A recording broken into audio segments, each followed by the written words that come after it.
با مقصد سنجیده برآمدن سطح آمادگی مقامات‌های اداره‌کنی، بلند برداشتن ملکه کسبی هیئت رهبری کننده مدافع گраждани در خدمات طبی ناحیه واسع روزهای 29 31 مای سال 2025 مشق فرمانده ستاد مدافع گраждани دایر به موضوع عمل هیئت رهبری کننده قوه و واسطه‌های مدافع گраждани در برطرف نمودن عاقبت‌های حالت فوق‌العاده دایر گردید.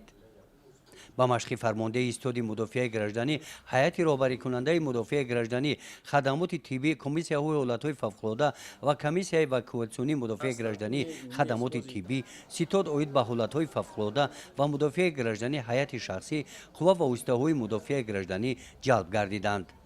طبق نقشه مشق فرمانده استاد مدافع گраждани در خدمات طبی ناحیه واسع در وقت معین گردیدن مشق‌ها شروع گردیدند. هیئت رهبری کننده کمیسیه حالت‌های فوق‌العاده و ستاد اوید به حالت‌های فوق‌العاده آن وظیفه‌هایی که نزدشان گذاشته شده است طبق آن عمل نمودند.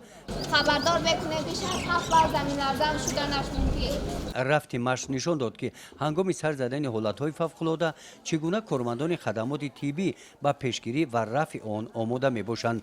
در مشق فرماندهی ستاد مدافع گраждани هیئت رهبری کننده مدافع گраждани خدمات طبی رهبریت شعبه کمیته حالت‌های فوق‌العاده و مدافع گраждани نزد حکومت جمهوری تاجیکستان در ناحیه واسع اشتراک نموده به رفت مشق نظارت بردند.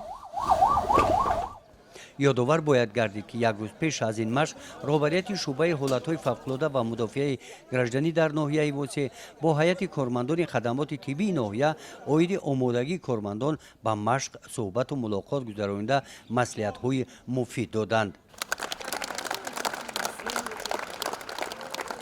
بعد انجام عملیات ها رفت مشق مدافع گраждани در خدمات طبی ناحیه واسع در چنین جمع آمد جنبش گردیده برای اشتراک فعالانه به بهترین ها از نام شعبه حالت های فوق‌العاده و مدافع گраждани کمیته حالت های فوق‌العاده و مدافع گраждани نزد حکومت جمهوری تاجیکستان در ناحیه واسع سپاسنامه ها تقدیم کرده شدند. گزارش خواجه نظریف خدای نظر ظهوروف از ناحیه واسع برای برنامه اطلاعاتی نوید.